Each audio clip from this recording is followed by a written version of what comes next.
Hello friends, welcome back to my YouTube channel. So ಇವತ್ತಿನ video ಒಳಗ ಒಂದಷ್ಟು important website ಗಳ ಲಿಸ್ಟ್ ನ ನಿಮ್ ಜೊತೆ ಶೇರ್ ಮಾಡ್ತೀನಿ. ಸೊ ಯಾರೆಲ್ಲ UPSC ಆಗಿರ್ಬೋದು KAS ಪರೀಕ್ಷೆಗಳನ್ನ ಬರೆಯತಿರ್ಲ ಎಲ್ಲರಿಗೂ ಡೆಫಿನೆಟ್ಲಿ ಹೆಲ್ಪ್ ಆಗ್ತದ. ಎಸ್ ನಿಮಗೆಲ್ಲ ಗೊತ್ತಿರ್ಬೋದು ಈ ವರ್ಷದ ಒಂದು UPSC ಪ್ರಿಲಿಮಿನರಿ ಪರೀಕ್ಷೆ ಡಿಫಿಕಲ್ಟ್ ಬಂದಿತ್ತು ಅಂಡ್ ಬಹಳಷ್ಟು ವಿದ್ಯಾರ್ಥಿಗಳು ಒಂದು ಟ್ವೀಟ್ ಮುಖಾಂತರ ಎಲ್ಲ ಒಂದಷ್ಟು UPSC ನ ಟ್ಯಾಗ್ ಮಾಡಿದಾಗ ಸ್ವತಃ UPSC ಒಂದು ಚೇರ್ಮನ್ ಬಂದು ಒಂದು ಟ್ವೀಟ್ ಕೂಡ ಮಾಡಿದ್ರು. ಸೊ ಅದ್ರೊಳಗೆ ಅವರು ಕ್ಲಿಯರ್ ಆಗಿ ಏನ್ ಮೆನ್ಷನ್ ಮಾಡಿದ್ರ ಅಂತಂದ್ರ ನಾವು ಕ್ವಶನ್ ಪೇಪರ್ ನ ಸೆಟ್ ಮಾಡೋದು ಒಂದಷ್ಟು ಸ್ಟ್ಯಾಂಡರ್ಡ್ ಪುಸ್ತಕಗಳು ಮತ್ತು ಗವರ್ಮೆಂಟ್ ವೆಬ್ಸೈಟ್ ಗಳಿಂದ ತಗೊಂಡಂತ ಒಂದು ಇನ್ಫಾರ್ಮೇಶನ್ ಮೇಲೆನ ಕ್ವಶನ್ಸ್ ಗಳನ್ನ ಫಾರ್ಮ್ ಮಾಡ್ತೀವಿ ಅಂತ ಹೇಳಿದ್ರು. ಸೊ ಇದರ ಅರ್ಥ ನೀವು ಸ್ಟ್ಯಾಂಡರ್ಡ್ ಪುಸ್ತಕಗಳು ಮತ್ತು ಒಂದಷ್ಟು ಇಂಪಾರ್ಟೆಂಟ್ ಆದಂತಹ ಗವರ್ಮೆಂಟ್ ವೆಬ್ಸೈಟ್ ಗಳನ್ನ ರೀಡ್ ಮಾಡ್ತಾ ಇರಬೇಕು. ಸೊ ದಟ್ ಅಥೆಂಟಿಕೇಟೆಡ್ ಆದಂತ ಒಂದು ಇನ್ಫಾರ್ಮೇಶನ್ ಮಾಹಿತಿ ನಿಮಗೆ ಸಿಗ್ಬೇಕಂದ್ರ ಸೊ ಯಾವೆಲ್ಲ ಆ ತರ ಒಂದಷ್ಟು ಇಂಪಾರ್ಟೆಂಟ್ ವೆಬ್ಸೈಟ್ ಅದಾವ ನೋಡೋದಾದ್ರೆ ಫಸ್ಟ್ ಬರೋದನ್ನ PIB. Yes guys, PIB government.in press information bureau. ಇದು ಒಂದು ಮೊಬೈಲ್ ಆಪ್ ಕೂಡ ಐತಿದ. ನೀವು ಫೋನ್ ಒಳಗೆ ಕೂಡ ಇದನ್ನ ಪ್ರತಿದಿನ ಬ್ರೌಸ್ ಮಾಡ್ಕೋಬಹುದು. ಇಲ್ಲಿಂದ ನಿಮಗ ಗವರ್ಮೆಂಟ್ ಸ್ಕೀಮ್ಸ್ ಆಗಿರ್ಬೋದು, ಪಾಲಿಸೀಸ್ ಆಗಿರ್ಬೋದು, ಕ್ಯಾಬಿನೆಟ್ ಡಿಸಿಷನ್ಸ್ ಆಗಿರ್ಬೋದು, ಮಿನಿಸ್ಟರ್ಸ್ ಒಂದು ಪ್ರೆಸ್ ರಿಲೀಸ್ ಆಗಿರ್ಬೋದು, ಈ ಎಲ್ಲಾ ತರದ ಇನ್ಫಾರ್ಮೇಶನ್ ನಿಮಗ PIB ಒಳಗ ಸಿಗ್ತದ.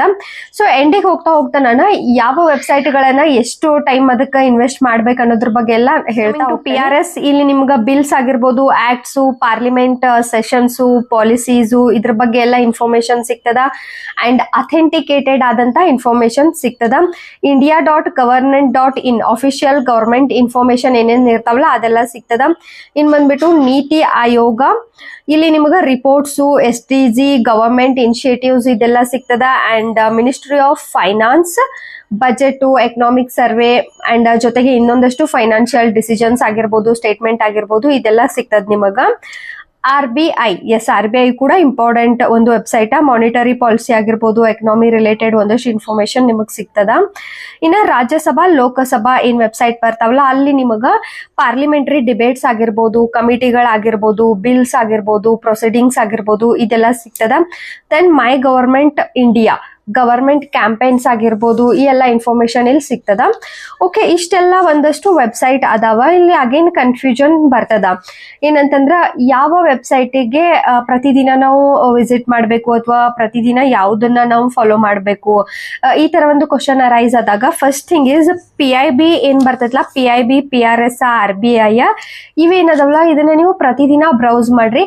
ಸೊ ದಟ್ ಒಂದು 20 ಮಿನಿಟ್ಸ್ 30 ಮಿನಿಟ್ಸ್ ನೀವ್ ಏನಾರ ಪ್ರತಿದಿನ ನೋಡ್ಕೊಂಡ್ರಿ ಅಂತಂದ್ರೆ ಒಂದಷ್ಟು ಅಥೆಂಟಿಕೇಟೆಡ್ ಆದಂತ ಒಂದು ಪಾಲಿಟಿ ರಿಲೇಟೆಡ್ ಆಗಿರ್ಬೋದು, ಎಕನಾಮಿ ರಿಲೇಟೆಡ್ ಆಗಿರ್ಬೋದು, ಗವರ್ಮೆಂಟ್ ರಿಲೇಟೆಡ್ ಆಗಿರ್ಬೋದು, ಒಂದಷ್ಟು ಕರೆಂಟ್ ಅಫೇರ್ಸ್ ಪೋರ್ಷನ್ ನಿಮ್ದ ಕವರ್ ಆಗ್ತದ. ಓಕೆ, ಇನ್ನ ನೀತಿ ಆಯೋಗ ಆಗಿರ್ಬೋದು ಅಂಡ್ ಮಿನಿಸ್ಟ್ರಿ ಆಫ್ ಫೈನಾನ್ಸ್ ಆಗಿರ್ಬೋದು, ಇದನ್ನ ಯಾವಾಗ ನೀವು ಬ್ರೌಸ್ ಮಾಡ್ಬೇಕಂದ್ರ ಈಗ ನೀತಿ ಆಯೋಗದ ನಿಮಗ್ ಗೊತ್ತದ ರಿಪೋರ್ಟ್ಸ್ ಬಹಳ ಬರ್ತಾವ. ಸೆಕೆಂಡ್ RC ರಿಪೋರ್ಟ್ಗಳಾಗಿರ್ಬೋದು, 4th ರಿಪೋರ್ಟ್ ಆಗಿರ್ಬೋದು ಅಂಡ್ ಬೇರೆ ಬೇರೆ ರಿಪೋರ್ಟ್ಸ್ಗಳು ಅಂಡ್ ಫೈನಾನ್ಸ್ ಇಂದ ಬಜೆಟ್ ಆಗಿರ್ಬೋದು, ಎಕನಾಮಿಕ್ ಸರ್ವೆ, ಇವೆಲ್ಲ ಹೆಂಗಂತಂದ್ರೆ ನೀವು ಪ್ರತಿದಿನ ಓದೋ ಅವಶ್ಯಕತೆ ಇರಂಗಿಲ್ಲ. ಸೊ ಒಂದ್ಸಲ ಎಕನಾಮಿಕ್ ಸರ್ವೆ ಮತ್ತು ಬಜೆಟ್ ಮತ್ತು ಒಂದಷ್ಟು ಇನ್ಫಾರ್ಮೇಶನ್ ತಗೊಂಡ್ರಿ, ಅದನ್ನ ರಿವೈಸ್ ಮಾಡ್ಕೊಡ್ರಿ. ಅಂಡ್ ನೀತಿ ಆಯೋಗದ ರಿಪೋರ್ಟ್ ಏನದಾವಲ್ಲ ನಿಮಗ ಪ್ರಿಲಿಮ್ಸ್ಗಿಂತ ಜಾಸ್ತಿ ಮೇನ್ಸ್ ಒಳಗೆ GS ಪೇಪರ್ 2 ಆಗಿರ್ಬೋದು, 4 ಆಗಿರ್ಬೋದು, essay ಪೇಪರ್ ಒಳಗ, ಆಪ್ಷನಲ್ ಒಳಗೆಲ್ಲ ನಿಮಗೆ ಹೆಲ್ಪ್ ಆಗ್ತದ. ಸೊ ಹಿಂಗಾಗಿ ಆಕೇಜನಲ್ಲಿ ಈ ಒಂದು ವೆಬ್ಸೈಟ್ ಗಳನ್ನ ನೀವು ರೀಡ್ ಮಾಡ್ರಿ. ಇನ್ನ ಬಹಳ ಕಡಿಮೆ ಅಥವಾ ಅವಶ್ಯಕತೆ ಬಿದ್ದಾಗ ನೋಡ್ಬೇಕಾದಂತ ಅಥವಾ ಸ್ಟಡಿ ಮಾಡ್ಬೇಕಾದಂತ ಅಥವಾ ಬ್ರೌಸ್ ಮಾಡ್ಬೇಕಾದಂತ ವೆಬ್ಸೈಟ್ ಗಳು ಯಾವ್ಯಾವ ಅಂದ್ರ ರಾಜ್ಯಸಭಾ ಆಗಿರ್ಬೋದು, ಲೋಕಸಭಾ ಆಗಿರ್ಬೋದು, ಮೈ government.in ಇಂಡಿಯಾ ಆಗಿರ್ಬೋದು, ಇಂಥ ವೆಬ್ಸೈಟ್ ಗಳನ್ನ ಅವಶ್ಯಕತೆ ಬಂದಾಗ ಒಂದ್ ಬಿಲ್ ಬಗ್ಗೆ ಡಿಸ್ಕಷನ್ ನಡೀತಿರ್ತೈತಿ, ಅದು ಬಹಳನ ನ್ಯೂಸ್ ಒಳಗ್ ಬರ್ತದ, ಅದ್ರ ಬಗ್ಗೆ ಒಂದಷ್ಟು ಇನ್ಫಾರ್ಮೇಶನ್ ನಿಮಗ್ ತಗೋಬೇಕು ಅಂತ ಅನಿಸಿತಂದ್ರ ಅಂತ ಟೈಮ್ ಒಳಗ್ ನೋಡ್ಬೋದು. ಅಂಡ್ ಆಸ್ UPSC ಆಸ್ಪಿರೆಂಟ್ಸ್ ನೀವು ಒಂದು ಪಾಲಿಟಿ ಬಗ್ಗೆ ಆಗಿರ್ಬೋದು, ಮಿನಿಸ್ಟರ್ ಒಂದಷ್ಟು ಪ್ರೊಸೀಡಿಂಗ್ಸ್ ಆಗಿರ್ಬೋದು, ಡಿಬೇಟ್ಸ್ ಆಗಿರ್ಬೋದು, ಇದ್ರ ಬಗ್ಗೆ ಸ್ವಲ್ಪ ಆದ್ರೂ ನಿಮಗ್ ನಾಲೆಜ್ ಇರ್ಬೇಕಾಗ್ತೈತಿ. ಹಿಂಗಾಗಿ ಯಾವಾಗಾದ್ರೂ ಒಕೇಶನಲಿ ನಿಮಗ್ ಟೈಮ್ ಸಿಕ್ಕಿರ್ತೈತಿ, 15 ದಿನಕ್ಕೆ ಒಂದ್ಸಲಾನೋ 1 ಮಂತ್ ಒಂದ್ಸಲಾನೋ, ಆ ಟೈಮ್ ಒಳಗೂ ನೀವು ಈ ಒಂದಷ್ಟು ವಿಡಿಯೋಸ್ ಗಳನ್ನ ನೋಡಬಹುದು. ಸೊ ಇವೆಲ್ಲ ಇಂಪಾರ್ಟೆಂಟ್ ಒಂದಷ್ಟು ವೆಬ್ಸೈಟ್ಗಳು. ಇದ್ರಾಗ PIB ಬಹಳ ಇಂಪಾರ್ಟೆಂಟ್ ಅದ. ದಿನದೊಳಗೆ 20 to 30 ಮಿನಿಟ್ಸ್ PIB ನೋಡಿರಂದ್ರ ಅವತ್ತಿನ ಒಂದು ಪಾಲಿಟಿ ಆಗಿರ್ಬೋದು, ಗೌರ್ಮೆಂಟ್ ಅದು ಒಂದಷ್ಟು ಏನ್ ಕರೆಂಟ್ ಅಫೇರ್ಸ್ ಬರ್ತಾವಲ್ಲ ಅವು ನಿಮ್ಮ ಕವರ್ ಆಗ್ತಾವ. ಇನ್ನು ನೆಕ್ಸ್ಟ್ ವಿಡಿಯೋ ಒಳಗೆ ನಾನು 10 ತಿಂಗಳ ಒಳಗೆ UPSC ಪ್ರಿಪ್ರೇಷನ್ ಮಾಡ್ಬೋದೇನಾ, ಪಾಸ್ ಆಗ್ಬೋದೇನಾ ಆಗಿರ್ಬೋದು. ಆ್ಯಂಡ್ ಇನ್ನೂ ಒಂದಷ್ಟು KSಗೆ ಯಾವ ಮ್ಯಾಗಝಿನ್ ಓದಬೇಕು ಆ್ಯಂಡ್ ಕರೆಂಟ್ ಅಫೇರ್ಸ್ಗೆ ಯಾವೆಲ್ಲ ರಿಸೋರ್ಸಸ್ನ ಓದಬೇಕು, ಸ್ಟೇಟು ಮತ್ತು ಸೆಂಟ್ರಲ್ ಗೌರ್ಮೆಂಟ್ ಎರಡಕ್ಕೂ ಸೇರಿ ಒಟ್ಟಿಗೆ ಪ್ರಿಪ್ರೇಷನ್ನ ಹೆಂಗೆ ಮಾಡಬಹುದು. And one more thing, most important content is students ಆಗಿ ಕೂಡ ನೀವು ಯೂಟ್ಯೂಬ್ ಚಾನಲ್ನ ಮಾಡ್ಬೋದೇನಾ, ಅದರಿಂದ ಅರ್ನಿಂಗ್ಸ್ನ ಮಾಡ್ಬೋದೇನಾ ಅನ್ನೋ ಕಂಟೆಂಟ್ ಬಗ್ಗೆನೂ ವಿಡಿಯೋ ಮಾಡ್ಬೇಕು ಅನ್ಕೊಂಡೇನಿ. ನಿಮಗೆ ವಿಡಿಯೋ ಬೇಕು ಅಂತ ಅನ್ಸುತ್ತಂದ್ರೆ ದಯವಿಟ್ಟು ಕಮೆಂಟ್ ಮಾಡಿರಿ. ಸೊ ಕಮೆಂಟ್ ಒಳಗೆ ಯಾವ ಟಾಪಿಕ್ ಮೇಲೆ ಜಾಸ್ತಿ ಕಮೆಂಟ್ ಬರ್ತದಲ್ಲ ಆ ಟಾಪಿಕ್ ಮೇಲೆ ನೆಕ್ಸ್ಟ್ ವಿಡಿಯೋ ಮಾಡ್ತೀನಿ. Thank you for watching.